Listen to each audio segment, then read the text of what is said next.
The tall spires of the ancient castle rose against the backdrop of majestic mountains, drowning in the gray haze of foggy twilight. Behind one of the windows, a luxurious three-tier chandelier glowed brightly, illuminating the huge hall. She screamed barely audibly, feeling the touch of something cold on her thin, defenseless neck. The girl's face turned slightly pink from shame and excitement. She whispered, "Please untie me." And she almost moaned, "Edric." And the young blonde man, looking at the girl, smiled slightly, tapping the whip on his palm. And then, slowly leaning forward, he whispered soothingly, "Like this." They were lying on the bed. A frighteningly attractive man who has everything, and a young girl. Hayes's face, with his eyes closed, was still pink from the pleasure he had experienced, and her thoughts continued to revolve around Edric. Yes, he has everything, but at the same time, this man has nothing. The man gently stroked the girl's face and asked, looking into her eyes, "Do you feel sorry for me?" She answered, "Yes." At this time, the cold rain was rustling outside the window, making the atmosphere of the room even more cozy and intimate.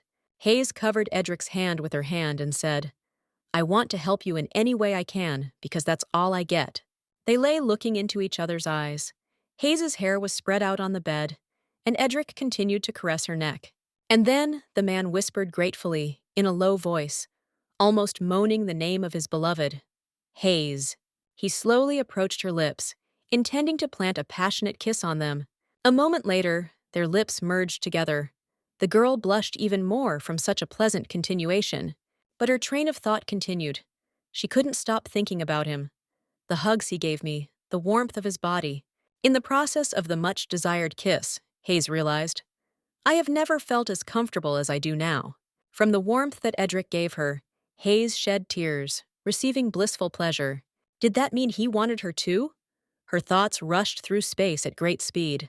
A cold and insensitive image of her loved one appeared before her, evoking fear and sympathy. But at that time, she did not yet understand that these feelings, like a huge snake, were mercilessly strangling her all this time. Morning light flooded the spacious room, which was cleaned by several maids. In the pitch darkness of the next room, a muffled cough was heard. It was repeated again and suddenly died down. The crumpled body of a man lay in his own blood, and opposite, leaning on the windowsill, a man towered. With his last breath, the crumpled man screamed in a heartbreaking voice, turning to the man, "You are a monster!" This man turned out to be Edric. In one hand, he held a half-smoked cigar, and in the other, a loaded revolver. His piercing blue eyes turned towards the half-corpse at his feet, and he spoke. How boring! There was a deafening whistle of a bullet, and Edric's victim's hand fell weakly onto the cold marble. The killer immediately wiped the blood on his cheek with his sleeve and said calmly, "You are here!" An elderly man entered the room, leaning on his cane. He slowly approached Edric. His eyes were the same blue and fear-inspiring as Edric's, and a grin shone on his lips. Joseph von Rugen. They greeted him completely at ease with words. "The night is quite cool today. Why did you come here?" Seeing the revolver, the man hesitated slightly, trying to say something. Gates. But then he pulled himself together and expressed his demand quite confidently. "I want you to open the gate." Sighing heavily, Edric said mockingly after a short pause, "Fine. Are you still not giving up?" To this the elderly man replied calmly, "There is no other way. I trust you, Sir Einburns." Suddenly, Edric's face changed dramatically. It expressed cruelty, and he asked again, "Do you trust?" And at the same moment, without a shadow of a doubt, he pointed the revolver straight at the mysterious elderly man in front of him. Edric said with a smug mockery, "Isn't it because you simply don't want to lose a pawn?" And again there was a deafening sound of a bullet cutting through the air. Fear took over the man more and more. Finally, he gave in to his emotions and groaned painfully. "This is the old man's last wish. Please." Slowly recovering from such a shock, the man closed his eyes. Sweat dripped down his face. As he bowed his head, he heard Edric's next words. "Don't be afraid. It's the end anyway." Under the weight of these cutting words, Joseph began to tremble, sighing heavily every now and then, still trying to regain his composure. He knelt before his tormentor, speaking convulsively. "I rely on you. This sight did not cause any emotions in Edric. His face continued to maintain its imperturbable expression. The man half turned around, casting a thoughtful glance at the peaceful, landscaped garden outside the window, and slowly exhaling the smoke of a fragrant, expensive cigar. He looked at his counterpart without any hostility, and then he said something that made the old man's eyes widen with new hope. "I'm giving you one last chance." The elderly man raised his head, looking at his tormentor with blind joy. The faded hope reignited. After a short pause, Edric set a new condition. "Contact the Prime Minister, and then I will open the gates." At a completely different time, and in a completely different place, someone deliberately knocked over a ceramic vase. A deafening scream from the girl was heard. Light pink flowers scattered across the floor along with the water. A man in black patent leather shoes stepped on the fragments of a broken vase without paying any attention to it. He casually knocked the young girl onto the table with a dull sound. She made an effort, closing her eyes. Hayes frantically asked him to stop, but Edric did not listen. He hung over her, not allowing her to move. Then he ran his finger over her lips, and Hayes only asked him to wait, but she sounded completely unsure. But she stopped his black-gloved hand and hurriedly said, "Look, I need to say something." Then she added shyly, "This is all just a misunderstanding." But Edric calmly asked her again, "Misunderstanding?" The man's hand, overcoming Haza's convulsive resistance, firmly grabbed the collar of her blouse. Some time before that, Hayes stood in the open area of a high-rise building, looking dreamily into the distance. Suddenly, the phone rang. After listening to the interlocutor, the girl clarified in surprise, "Will I fly to Germany?" Lindbergh Castle has long been shrouded in a veil of mystery. It has finally been revealed. But outsiders are strictly prohibited from entering there. But this year the Prime Minister allowed entry there. Every art student dreamed of going to this place. And of course, the laboratory in which Hayes worked was no exception. The students around them were discussing the 15 hours ahead of them in economy class, and Hayes smiled carefree. After a 15-hour flight, they wait another hour and 20 minutes in a stuffy bus. However, Hayes did not lose her presence of mind and optimism. Although it was a difficult path, it was worth it. The students made their way to their destination under the blue October sky and were delighted by what they saw. The luxurious medieval castle, amazed with its Gothic grandeur, solid and at the same time airy. The professor could not contain his delight. "Who would have thought that I could set foot on Lindbergh in this life? Let this journey not be made in vain. A dissertation that will revolutionize the world of art should be published." In reality, Lindbergh Castle, located near the mountains, is different from what Hayes saw in the photographs. It was made in the Romanesque style and seemed to have frozen out of time. It left almost no traces on it. Graceful high spears, colonnades of open verandas, arches of high windows, all this was simply mesmerizing. Hayes remembered how she saw this ancient castle in the picture, which in itself was a work of art. She had already begun to think through her first step if this was the place she saw in her dream. But suddenly, someone called her by name. Turning around, the girl came across a not very pleasant person. To Haza's question, Kwang Woseok, putting his arm around the girl's shoulders, said, "Because I want to support you." And he continued, "You will have to try and thank the professor, since she cannot even pay for the tuition." And holding the girl closer to him, he whispered, "Be with me like now." Hayes shuddered. She hated him. The unpleasant meeting with this man greatly upset Hajian, spoiling her previously rosy mood. And then she noticed one of the students, and, taking advantage of the moment, immediately rushed towards her, screaming, "Yuk-young!" Hayes exclaimed in an exaggerated, cheerful voice. "Didn't you say you wanted to look at something?" Yuk-young was a little confused by such pressure, but agreed, and Hayes pulled the girl away from Kwang Woo-suk. The guy looked displeasedly after the girls who were chirping, "How beautiful! Let's hurry up!" When the girls moved away, Hayes thanked Yuk-young, and she asked again, "What are you thanking me for?" And she continued, "Sung-hoon isn't very observant, so he wouldn't help. You can stay with me." Fellow student Ha-ji-yeon's indignation continued. "Kwang Woo-seok is a bastard. Being a groom doesn't mean being everything." But after speaking, Yong-kyung turned her attention to her phone, talking about the weather and leaving Hayes in a terrible mood. The girl immediately sank. Just one unpleasant conversation shattered all her expectations about the upcoming excursion.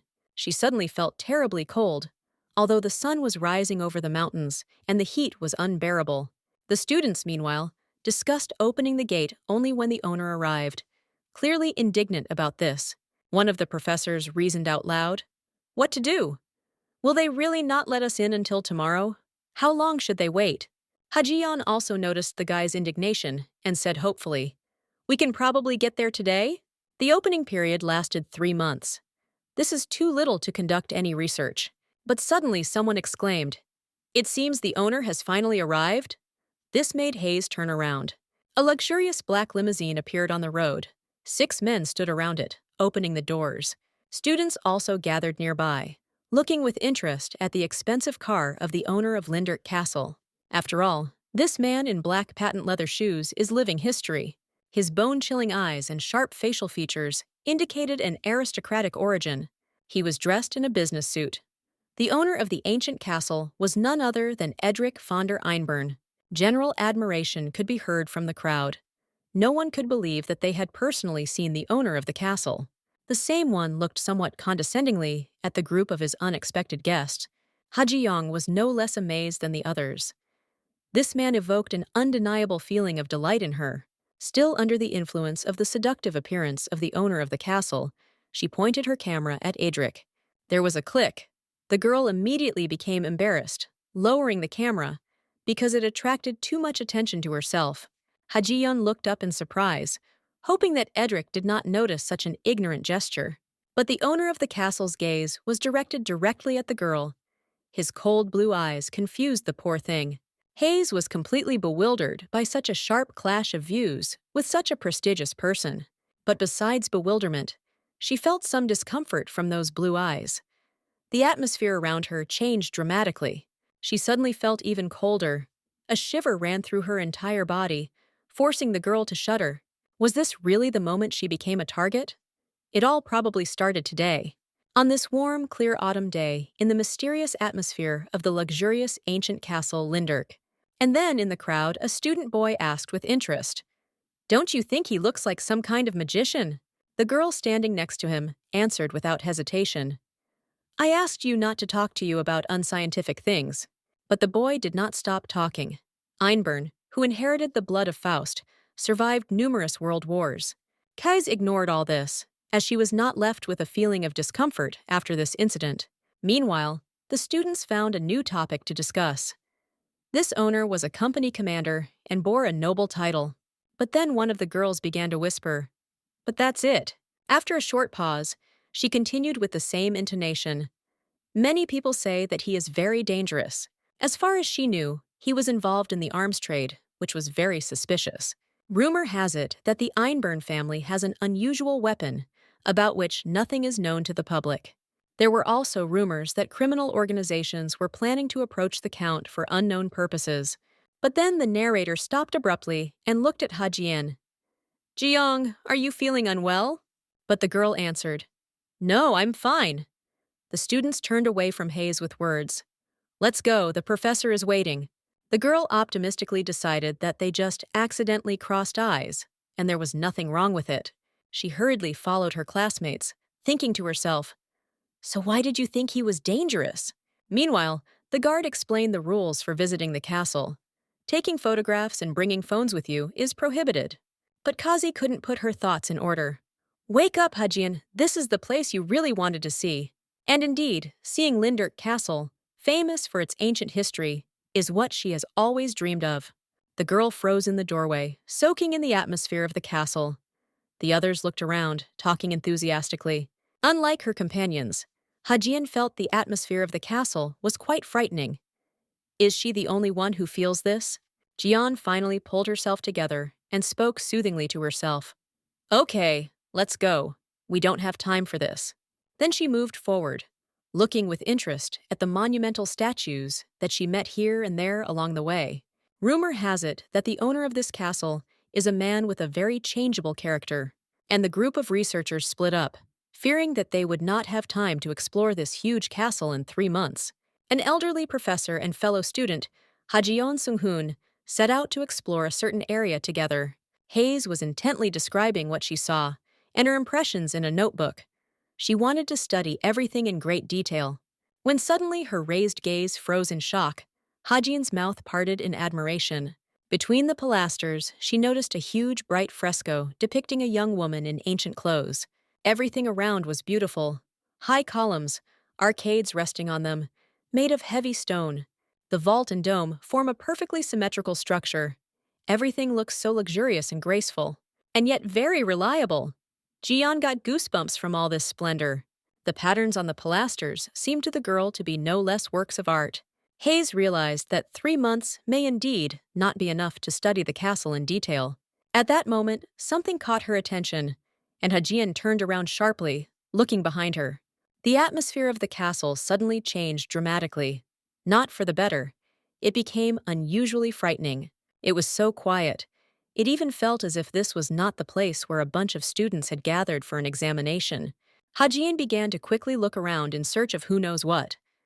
But there was an oppressive silence all around. And then a frightening realization came to the girl. Did she accidentally end up in a forbidden area? The owner of the castle set one thing before opening. Under no circumstances should his personal space be violated.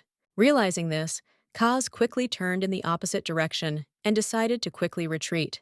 They say that if you enter the forbidden area, you will be immediately escorted out of the castle, regardless of the reason. The girl tried to reassure herself that she had not seen any warning signs along the road. However, Jian stopped abruptly, looking around, as if she felt someone's gaze on her. Unexpectedly for herself, the girl realized that the premises of the ancient castle had changed beyond recognition. Then Jian continued her walk, but more slowly, as if she was on guard. And suddenly, someone's arrogant laugh made the girl freeze in place in horror. Hajin carefully squinted her gaze in the direction from which it came.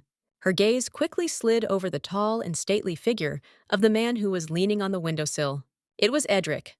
With a dangerous smile and sparkling eyes, he greeted her in German. The man, leaning his hands on his knees, leaned forward slightly and abruptly interrupted the girl. Hayes could not accept that Count Einburns himself was standing in front of her right now, in person. Trying to smooth over the situation, Jian said with a chuckle, "That loud noise just now."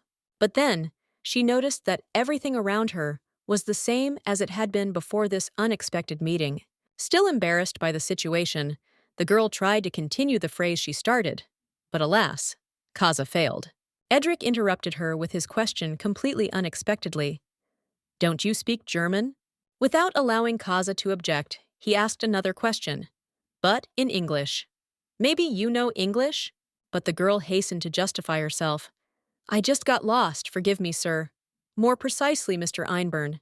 Then she continued shyly, looking down. "Can you forgive my intrusion?" However, she could not understand. How could the atmosphere around her change in the blink of an eye? Once again, Hayes was interrupted. Edric extended the stack in her direction and slowly lifted her chin. Carefully studying the girl's face, he concluded with a smug smile. "Not bad." This completely unexpected action on the part of the castle owner put Jian in a very uncomfortable position. Edric responded to the girl's questioning look with his arrogant one, full of confidence and not the least bit embarrassed. Then he abruptly approached her with words. "Finally, I met someone who was completely my type." After some time, they walked along the deserted corridor of a huge castle.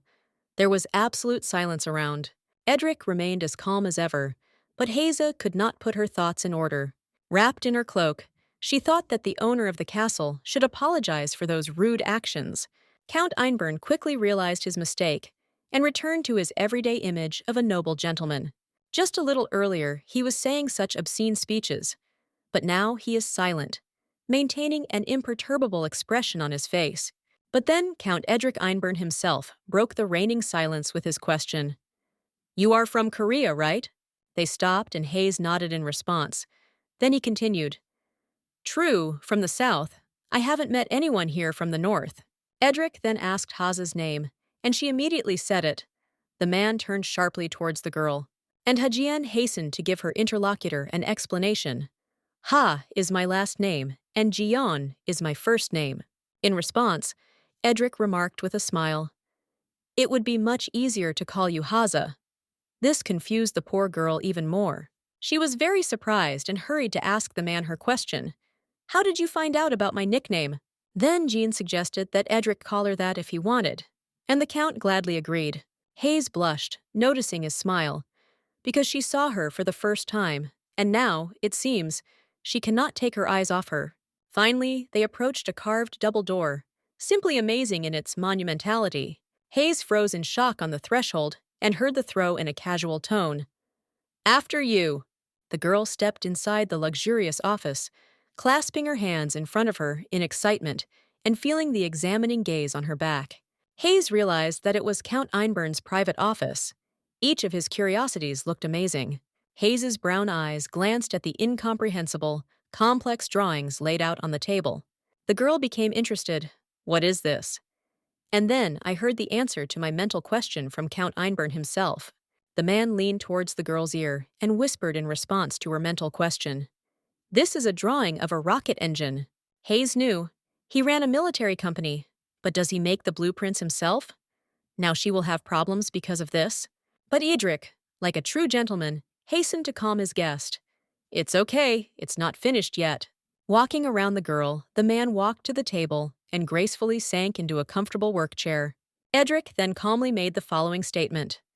I'll be honest. I made a mistake, if you want. Be offended. But this didn't sound very convincing to Jian. She immediately remembered his recent eloquence. He apologized deeply for his insolence towards Haza, and also offered her monetary compensation.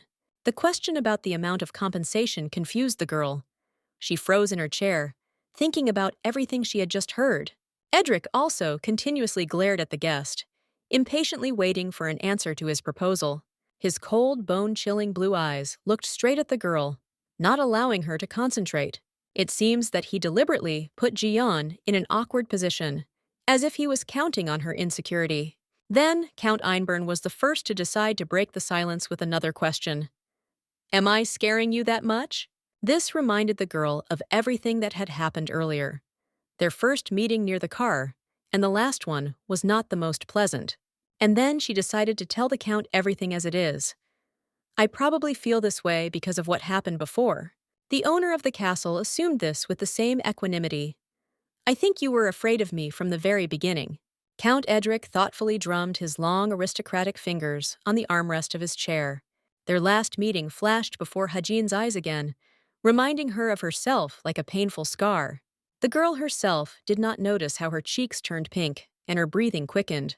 It was as if she was under the weight of an unbearable burden and was unable to throw it off herself. Such cowardice did not make the girl very happy, and with an effort, pulling herself together, she raised her eyes to the man. Count Einburn continued to sit relaxed in his chair, calmly looking at the girl frozen in front of him.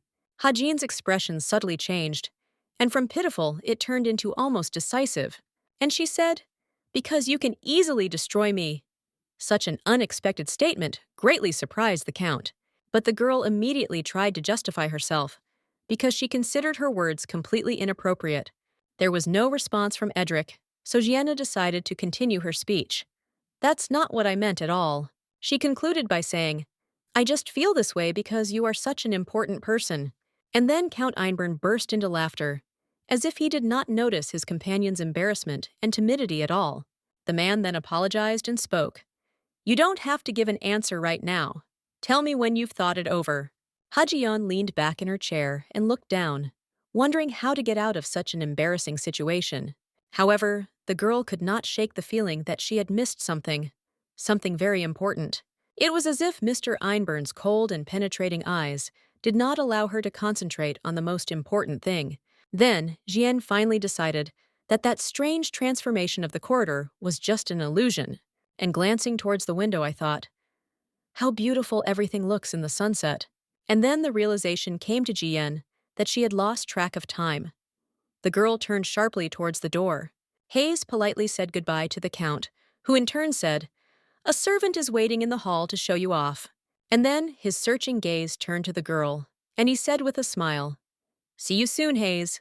And clear autumn twilight gradually fell on Linderk Castle. White clouds swirled over the distant mountains. At the exit from the office of the owner of Linderk Castle, Jean was met by a representative of the staff. and wrapped in her beige cloak, Hayes hurriedly followed the maid along the long corridor of the castle. But then the girl stopped, feeling some discomfort, as if something was missing below. Memories of that meeting flashed through my head again.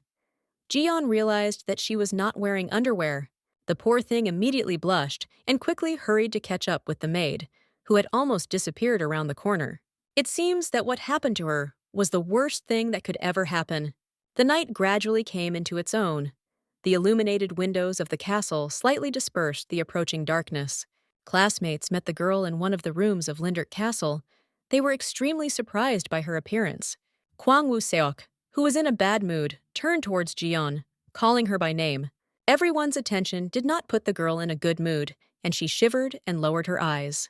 Hayes was immediately bombarded with angry reproaches from her fiancé. "Ha-Jian, did you come here to rest?" He was getting angrier every second. "Who told you that you can forget about work and hang around wherever you want?" Yuk-young immediately intervened. "You should have asked what happened first." Everyone around was also worried about the girl. But Woo-seok still didn't shut up. "When I went to look for you, they told me that you were talking to the count." And then the girl realized that she would have to explain herself to everyone, and this must be done carefully. And Jian began her story. "I accidentally wandered into a forbidden area, and the count must have confused me with someone." However, Hayes could not dare to finish the sentence she started. "Andy beat me." Those present gasped in surprise, and the girl had to cover her ear. It was so unexpected. Then she hastily added, "In any case, he said that he would compensate everything with money, but I decided to think again." And then the previously silent professor intervened in the conversation. "Does compensation have to be monetary?" And the leader of the scientific group looked slyly at the embarrassed girl. The older man then continued calmly, "Ask him for permission to enter the restricted area." The girl's eyes widened in amazement. She in no way could believe what she had just heard. After all, seeing the secret corners of Einburn Castle is worth a lot. Their dissertations are sure to rock the art world. The professor continued the same.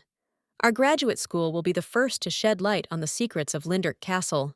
A question followed. "Jen, you understand what this means, right?" The girl continued to look at him in bewilderment.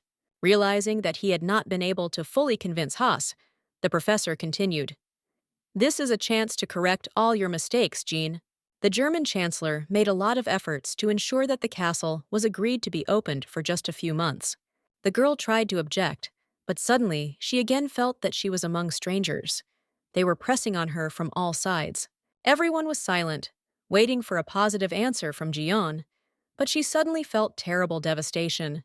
There are times when you involuntarily hope for someone's help, but you know very well that it is useless. When they were left alone, Yuk-young couldn't stand it. "Do you think this is for the benefit of everyone, and not for Kwon Woo-seok's dissertation?" The indignation of fellow student Casey was growing. How could the professor say something like that? Obviously, this is impossible. But Jiyeon tried to calm her down. "Everything is fine. Who knows?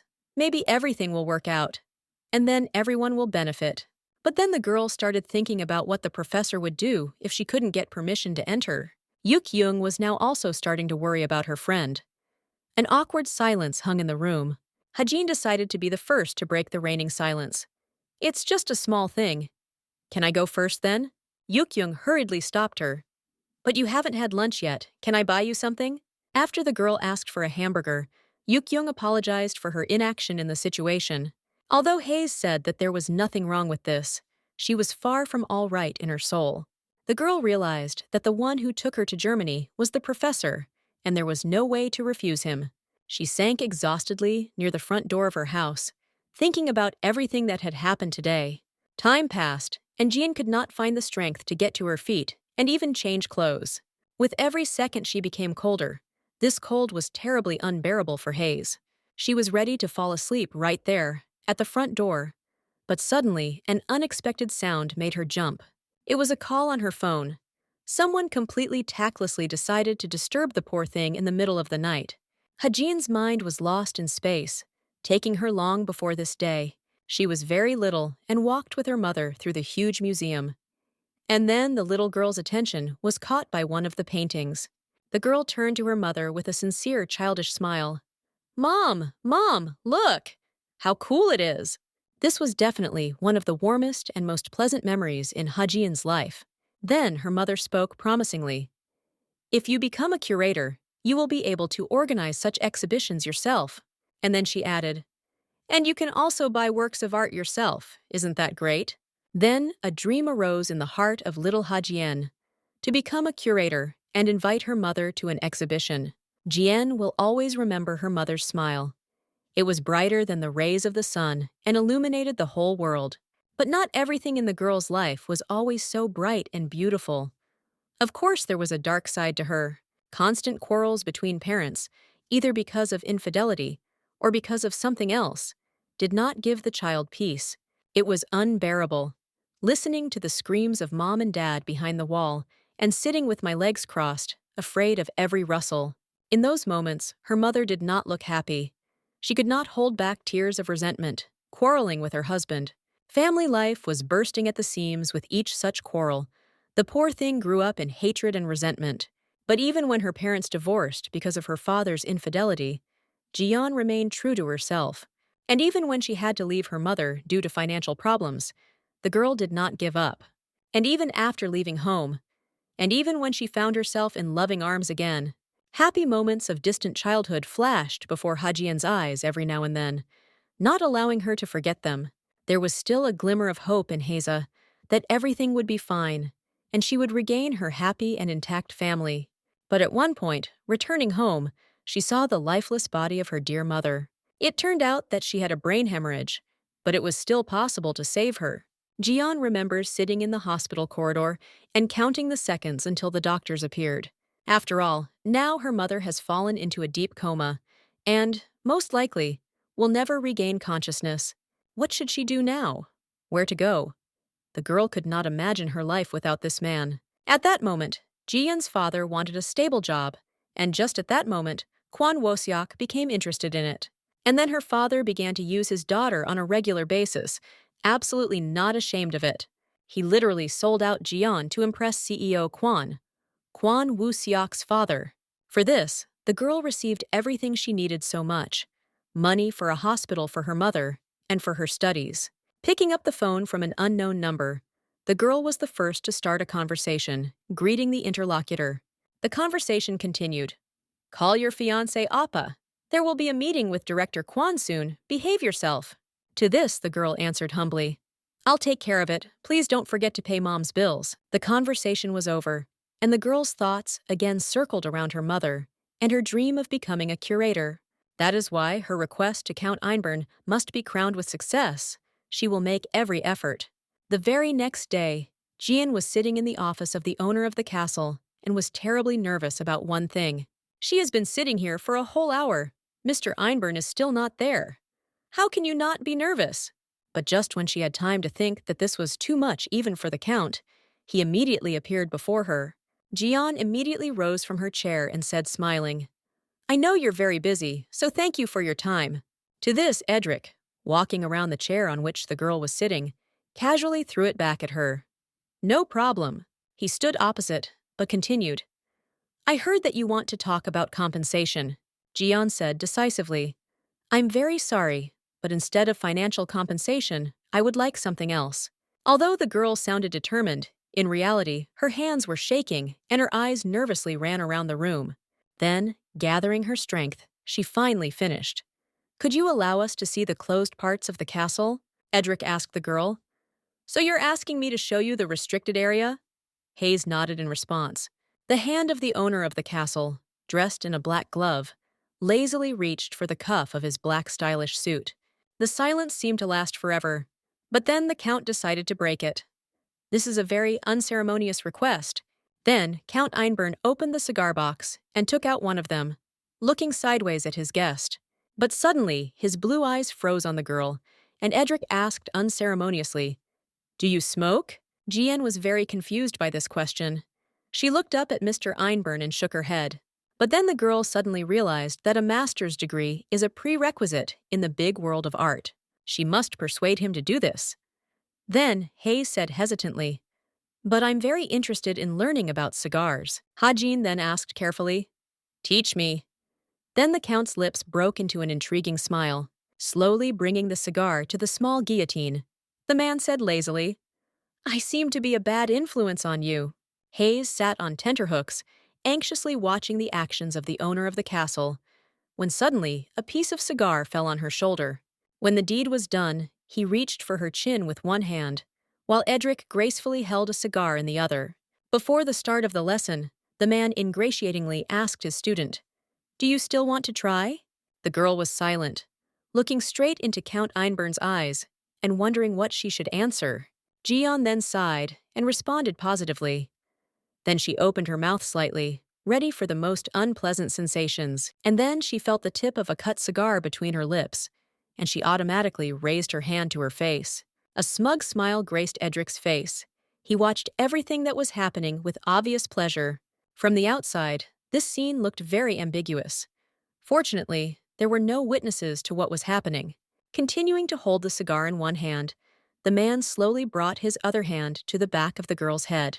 His graceful but strong fingers gently buried themselves in her mop of hair and lifted her a little. Haz's cheeks flushed even more, and she raised her extremely embarrassed eyes to Count Einburn. The man watched the play of feelings on the girl's face with a half smile and whispered intimately, "Hayes, pull me in." Hajin frantically pressed her fists to her closed knees and tried her best to sit still. The man continued to gently stroke Hajion's hair, and she tried to follow his instructions. And then her brown eyes widened even more. But now not from embarrassment, but from suffocation. Hajin snatched the cigar from her mouth and leaned forward into a fit of convulsive coughing. The Count, continuing to hold the girl's head, said carefully, "Don't swallow smoke. Roll it in your mouth and release it." The man's hand in a black glove continued to stroke the girl's head, burying itself deeper into her hair. Then, the Count's fingers slowly and gently moved to the sensitive spot between Hajian's neck and shoulder, and looking intently at the girl, the man whispered bewitchingly and soulfully, "You can do it!" Jian's thoughts were confused. She looked at the man as if enchanted, and he continued in a barely audible whisper, "Highs!" Finally, the girl dared to continue what she had started and took the cigar into her mouth again, and tears appeared in her eyes. Jian blew out the smoke, and then Edric reached out to her to take the cigarette and praised the student. He gently grabbed her chin and said with a smile, "Not bad, Hayes. You have potential." Then Count Einburn ingratiatingly asked his student, "And how do you like it? Sounds like you want to try again?" His blue searching eyes continuously watched the girl's expression, clearly embarrassing her. Hayes, all red with embarrassment, hastened to give her answer to the Count. "Next time, if the opportunity arises." Finally, Mr. Einburn considered the lesson learned and moved away to take the chair opposite. Then, Jian was afraid that this was not enough to satisfy the Count, and the girl added, "It wasn't bad."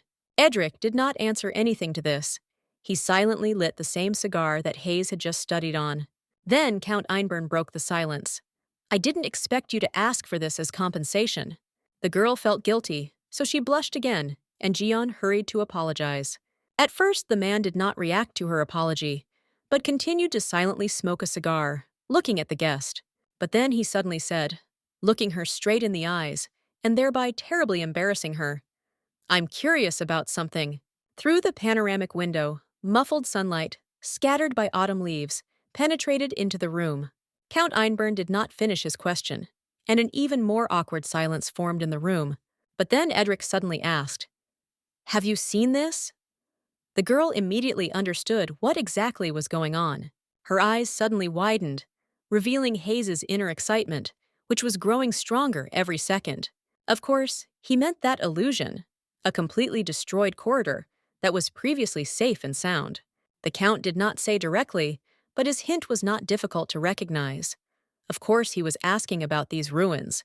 What should you answer her? Jian probably shouldn't talk about what she saw, but this hesitation gives her away. Tired of waiting for an answer, Edric spoke first. "Still, you saw it. It's simply incomprehensible." It seemed that Count Einburn was not angry at all. Rather, he was quite interested in the matter. Then Jian decided to carefully ask him, "Does this mean that I caused you any harm?" To this, the man, putting away his cigar, immediately responded, "This can hardly be called damage." And after a short pause, he continued, "It's rather unfortunate." This answer seemed very strange to the girl, and for some reason it seemed to her that this would be more unfortunate for her than for the owner of the castle. And after a short pause, Edric completely unexpectedly gave out. I will allow entry into the restricted area. Jian did not immediately understand what had just happened, since for her it was extremely spontaneous. Then the man added, but only for you, and since this is my personal space, I will accompany you. Not noticing any reaction from the girl, Edric unceremoniously asked her, is there something you're not happy with? Jian immediately jumped up and exclaimed joyfully, I agree! Thanks a lot! She really was very grateful. Hayes could not believe her luck, when suddenly the Count pointed to the package in her hands and asked, what is it? The girl hastened to explain to Edric about the package. These are the clothes I borrowed from you yesterday, thank you. But the man suddenly said with calm in his voice, it's a gift, so you don't have to thank me. Although it sounded quite convincing, Jean knew that it was probably very expensive clothes. Then she decided not to argue, raised her head and said gratefully, I will wear it with pleasure. But suddenly, Edric approached sharply and pointed his finger at the package itself, asking, what does it mean? Kazi did not expect that he would ask her about this and was embarrassed, and then explained, this is a bag from a donut shop. Their conversation turned out to be very strange, but at the end, Jean added embarrassedly, and I also love hamburgers. Edric grinned. Now he seemed like a pretty good person, if he didn't remember yesterday's incident. Then he took a step closer to her and suddenly, out of the blue, proposed, do you mind having lunch tomorrow? In fact, Hayes was even glad, because then she wouldn't have to wait forever to meet him again. The girl was completely embarrassed by the fact that Mr. Einborn was standing so close and looking as calm as always. Hajin hurried to tell the Count her opinion about tomorrow's lunch. I'm free at this time tomorrow. Then Edric approached her even closer, and Jean was thrown into the paint. Then please contact me tomorrow. And suddenly, Count Einborn suddenly grabbed Hayes's hand. She screamed from this such a spontaneous action. The man took a step forward, literally hovering over the girl and suppressing her with his sighs. He moved even closer. Jian could not move, as if she was in a trance. Their lips almost touched. Suddenly, the man stopped, as if a certain feeling had momentarily taken possession of him, and now he was able to overcome it. But then Edric began to expose the girl's arm, pushing back the sleeve of her cardigan. It was difficult for Jean to stand on her feet after such actions from the owner of the castle. She was in a state of shock. However, Hayes could not understand her feelings. Was she really just experiencing shock, or was there something else? Their lips almost merged together, but then suddenly the Count suddenly grinned slyly. Then he opened his hands and said completely calmly, tomorrow I will send someone for you. And he also added calmly, making Jian silently perplexed, I look forward to our meeting, Hayes. Her cheeks were so red that it was impossible to hide it, as well as all her thoughts. As Hayes walked towards the exit of the castle, she thought to herself, why does he call me that? It's kind of confusing. Hajin had heard rumors about the ruins. There must be some kind of secret, some kind of supernatural phenomenon. And suddenly the phone rang. Someone again decided to disturb the girl at the wrong time. Looking at the phone screen, her eyes widened and her mouth parted in surprise. It was Quan Wosiok. Of course he started the conversation first. How did your negotiations with Mr. Einborn go? Hayes answered his question positively, and then Quan Wosiok asked a new one. Looks like you had a good chat? After a short pause in their conversation, Hajian finally dared to answer him. I got permission. However, the hardest part was finishing the sentence. But on the condition that only I can go there. The reaction was immediate. What? You should have asked permission for all of us. Even through the phone, the girl could feel how angry her fiancé was now. It seemed that he was ready to kill her. Quan Wusok continued angrily. You're good for nothing. Where are you now? We need to talk. Trying to maintain her composure, Jian spoke. I hang up. The girl did not have time to finish. She no longer listened to the voice coming from the phone. Hayes's attention was completely captured by one of the pictures. This picture was called The Massacre of Infants. Jian, as if possessed, did not take her eyes off her. King Herod wanted to destroy Jesus, and therefore ordered the death of all infants under the age of 2. This picture depicts the ruthless reprisal of powerful warriors against poor and defenseless children. The painting attracted attention when, at the insistence of the Einburns, it was carefully studied and recognized as an original. After which, this work of art was carefully hidden in the ancient walls of Linderk Castle. Hajin was greatly amazed to see her here. It seemed to her that the canvas could come to life at any moment. Her eyes examined every millimeter of the picture, which was a story, thoughtfully studying every detail. Here, women were depicted fighting off soldiers with their bare hands, protecting their children at the cost of their lives. The frantic maternal love of these women burst out of the canvas. Their despair is captured on the canvas. They say that shortly before closing time, filming will be allowed in the castle. Jian is obliged to take a photo of this picture. Suddenly, someone called out to the girl. She turned and saw a well-dressed elderly man. The man introduced himself as Joseph von Rugen and offered to talk in private. Hayes was at a loss. She asked, "Right now?" And the man answered with a radiant smile, "Yes, it won't take long." And then he added, "We'll talk about the graph." This statement made Jian freeze in place without making a single movement. They walked into a part of the castle unknown to her, and Jean was surprised to notice that there were no exhibits here. And suddenly, he handed her his business card with the words, "Let me introduce myself once again, Joseph von Rugen."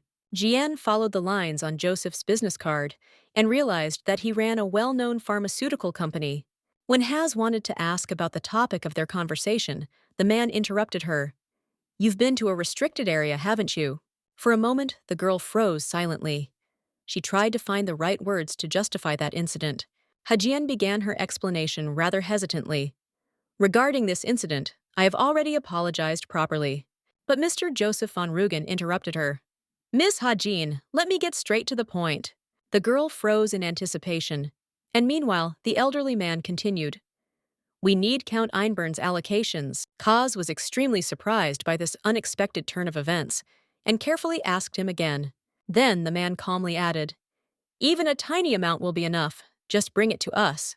But seeing that the girl was still perplexed, Mr. Joseph said, "We will pay you 1 million euros for this." The number he mentioned stunned the poor girl even more. Her eyes widened, and a drop of sweat ran down her cheek. Collecting her thoughts, Hayes spoke carefully. "We have no relationship. I will be useless in this matter." Then she hastily added, "He confused me with someone, which is why the Count touched me then." But the man interrupted her again. "Did the Count really touch you?" In response to this, the girl said indignantly, "Why would I lie about something like this?" Then the man apologized to her, and he explained to the girl, "I just can't believe that this Count came into contact with someone. You really are special." Then the man said with regret in his voice, "The truth is, we are in dire straits." He continued his speech. "You are our last hope. You were in the forbidden zone and got out alive." Mr. Joseph then handed the girl another card with words on it. "You can contact me on this number." Hajin was surprised to notice that this business card was radically different from the one he first presented to her. This one was completely black, with a single name written in gold letters in the center. Faust.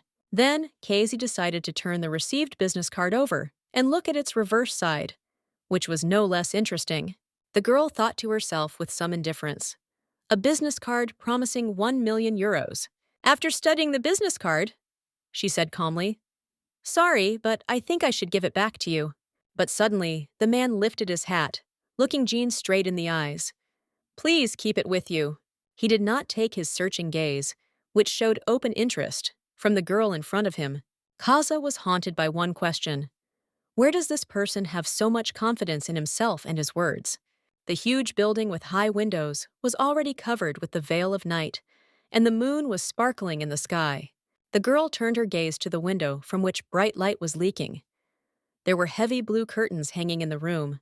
Then the girl thought, lying on the bed, "I'm so tired. Will Quan Wusok get mad if I hang up like that?" She looked at the phone screen, where a notification appeared about 2 missed calls from Quan. Then the brunette opened her eyes wide in surprise, peering at the phone. She rolled over to the edge of the bed. She thought, "Von der Einburn." The girl looked at his photographs, where he spoke with important people. Most often, he looked cold and distant. His blue eyes were cold, and there were guards around him. the brunette thought. All his photographs were taken at official events. Even the paparazzi seemed to be afraid of him, she thought. His parents died early, and therefore he inherited the family property at a young age, she thought. Picky, touchy, and overreacting? Known for having a bad temper? He doesn't deserve these words. He agreed to fulfill such an impudent request. The girl remembered. Edric looked special then. But then the brunette remembered how he lit a cigarette and thought about it. And despite being touchy, he shared a cigarette. The girl started looking for him on one website, using his first and last name. But the girl then came across various horrific stories and said, Sung-hoon retold the story from the internet. But suddenly, the brunette's brown eyes dimmed slightly, and then the girl frowned, peering at the screen. Several requests appeared in front of her, one of which said that Edric was a sorcerer, and the other called him the devil. The agreement concluded between Faust and the devil is still valid to this day, through blood relationship with the Einburns. But then the girl just scrolled through the story in a bored manner, and also said, Lord, what nonsense this is! Does the Rugen I met yesterday also believe in occult stories? The girl thought. And then the girl lowered her head, and her gaze grew dim. She thought about it. But if this is so, then what price did they pay? She closed her eyes slightly, but her thoughts were still attached to the mysterious man. Counts who inherited the castle. They never lived past 35, and all died miserably. She remembered the blonde. But then, just a few moments later, the girl had already put the phone aside, putting aside unnecessary thoughts. The girl tried to fall asleep, and therefore closed her eyes and lay down on the pillow, thinking, Still, he is mysterious. And then the girl fell into a deep and sound sleep, which, it seemed, nothing would disturb. But the moon shines much brighter than the lamp nearby. The brunette noticed this, and therefore thought.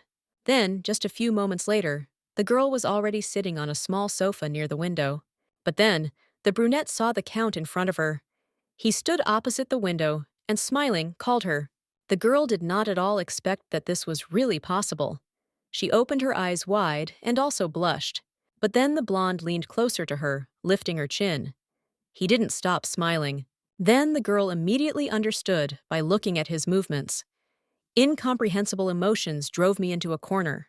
But then the guy stroked the girl's lower lip, and also quietly called her again. Hayes. He was wearing black gloves. He repeated the girl's name again and again, and then his hands closed around Hayes's neck, who was surprised. The girl froze in place and also thought, looking at the blonde, Is it because of fear that your heart is pounding so much? Or from what? The Count did not stop smiling brightly. His blue eyes looked content and joyful. And then the man again ran his thumb over the girl's lower lip, lifting her chin up. But then, just a moment later, the guy was already pushing away from the girl, crossing his other hand on his belt. And then the blonde put his finger in her mouth. The girl blushed even more, and her eyes widened greatly. But then, just a moment later, the girl stopped resisting altogether. Quite the contrary. The blonde ordered her, and also grinned at the diligent girl's face. Suck it. The girl obediently followed his orders, and her cheeks burned even more. She closed her brown eyes. But then, just a moment later, the girl opened her brown, narrowed eyes. Her bangs fell over her face. The brown-eyed girl's gaze became clouded, and this was noticeable even from under Hayes's thick, feminine eyelashes. And then the girl squeezed her knees tighter. They turned red, as did his knuckles. Hayes thought. Strange sensations. The man watched her carefully, piercing her blue, insanely light eyes. The strands fell over his face. His glassy and empty eyes now reflected the obedient and shy girl opposite. The girl's saliva had already begun to flow onto her hand, but the guy did not stop. She tried to say something, and then the Count approached the girl's face, and finally said, Not bad.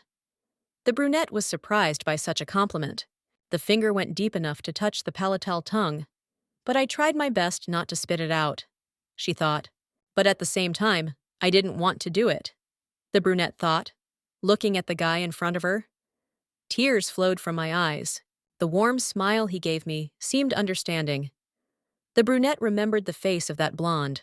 It was as if he was praising me, the girl thought. Only a moment later, the Count stuck 2 fingers into her, but almost immediately he took them out of his mouth. It looked very strange and disgusting from the outside. And then the man began to wipe the drool from her mouth. The girl's eyes were watery, but she watched the Count. And then, just a moment later, the blonde walked closer to the girl, as if he was about to say something. And then, the blonde finally told the brunette, "You have potential, Hayes," a male voice repeated. The girl opened her eyes in the morning on her bed. She was wearing a chic pink robe. Hayes was at a loss, but upon waking up, the girl immediately began screaming with all her might. Her ringing voice echoed against the walls. The girl rushed around the room and kept repeating, "You're crazy, crazy! Why did I dream this?" But at the moment when the girl wanted to close her soup, something suddenly surprised her. Hayes froze in place. "Tomorrow I will send someone for you," the blonde told her that day. The girl screamed loudly, "Meeting!" It was already autumn outside. The leaves of the trees have become much more colorful and varied, and the weather is colder. There were a lot of people walking on the street, but they were all staring at one point, very surprised at something. At the same time, the blonde was looking at Hayes, who was looking at him innocently. The man said, "You have come." The girl was wearing a sweater and a light jacket. She looked incredibly beautiful in these clothes. The man was dressed rather casually. He smiled softly, looking at the brown-eyed girl in front of him. The Count told the girl, "Sit down then." The other strangers turned to look at them and cast sidelong glances at Hayes. The girl asked thoughtfully, "Is it just me, or is it still a little early for lunch?" She began to stutter slightly. The man looked away with his blue eyes and then said, "I didn't plan to come here so early." But then the man smirked slightly and also scratched his cheek lightly, already preparing to come up with an excuse. The man finally spoke. "The thing is, last night I had a dream." The girl froze in place in response. The girl involuntarily remembered her dream, where a man put his fingers in her mouth, smiling sweetly. Remembering this, the girl only blushed deeper, opening her brown eyes wide. And then the brunette said, "I also had a dream." The blonde looked pleased, smiling warmly for Hayes. "And what was he talking about?" the Count asked, which puzzled the girl. She answered, "Nothing like that, just a conversation." The man began to scratch his temple, and also thoughtfully repeated the words of his companion, who was sitting opposite. His thoughts were immediately interrupted by a girl who screamed in embarrassment. "What about you, Edric?" Suddenly, the girl realized, "I got so excited that I called him by name." "I meant it, sir." But then the man came closer, as if about to kiss him, and said, "I prefer being called by name. I also dreamed about the conversation. With Hayes. Alone." The man said, and also covered her hand with his. The girl was surprised. "He's just joking, right?" the brunette thought, watching his face. He still looked the least bit embarrassed. The girl blushed even more in response, and her pupils became even larger than before.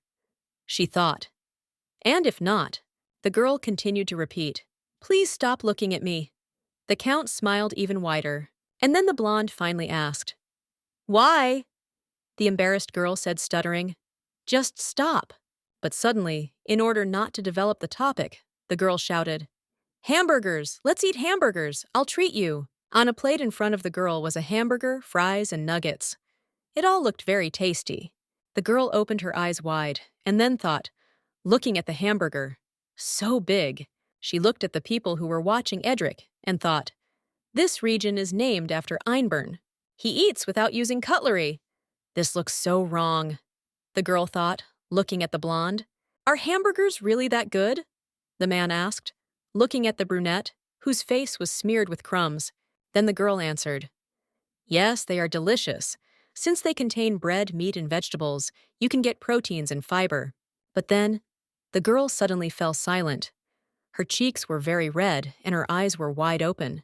The man smiled and said, "This is the first time I've seen you so talkative. And this is the first time they bought me a hamburger." The girl could not utter a word in response. She just started fiddling with the fingers on her pale hands. But suddenly the blonde said, "Maybe we should continue our rushed conversation in the castle?"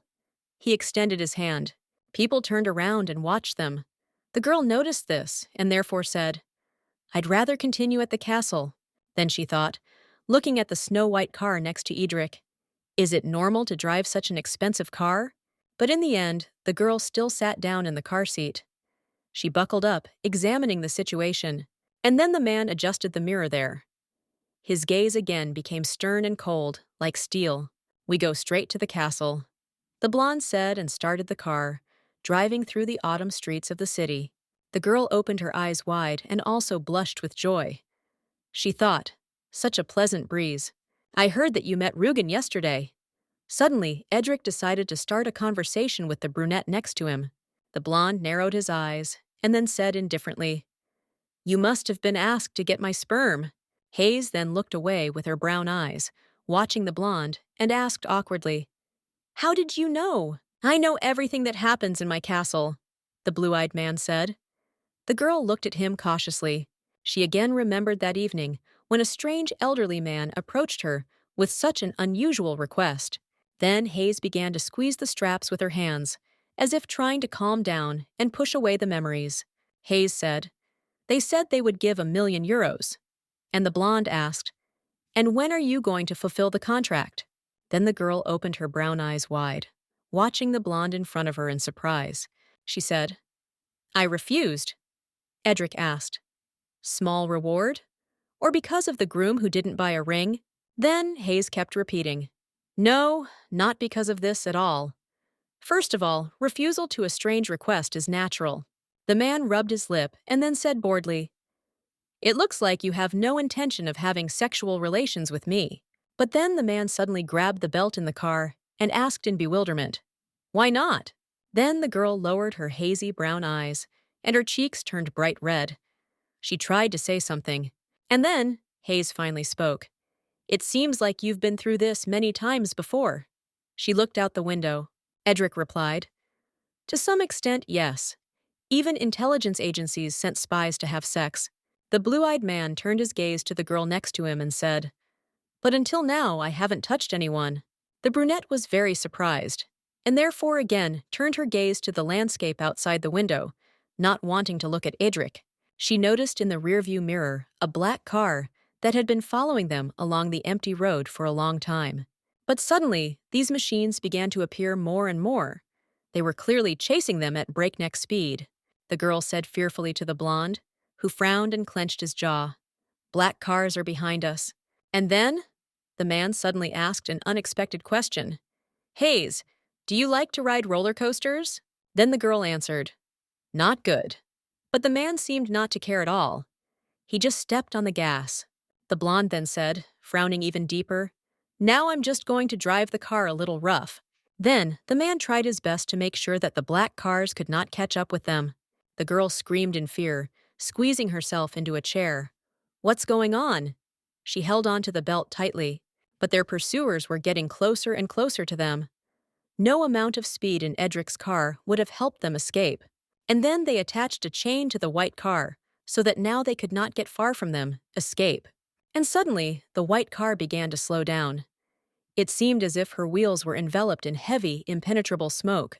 There's a hook in the back! The girl with brown eyes thought in fright, realizing the deplorability of her situation. And then the sounds of gunfire rang out. One of the pursuers climbed out of the car window and began shooting at Edric. Characteristic marks from accurate and confident shots began to appear on the rear window of Annyburn's car. The girl's body shook. She almost cried from fear. She covered her ears, trying not to hear the gunshots. The man glanced at the girl with an indifferent look and then said, The glass is bulletproof, so it will last. Close your eyes for a moment, Hayes, the man said in a cold voice, gripping the steering wheel of the car even tighter. And then the black car tried to cut Edric off. She hit her side, but Einburn survived. Then one of the pursuers, who had previously fired, contorted his face in bewilderment and fear. Then there were two broken cars behind them. The glass was shattered, and there were traces of blood on the hood.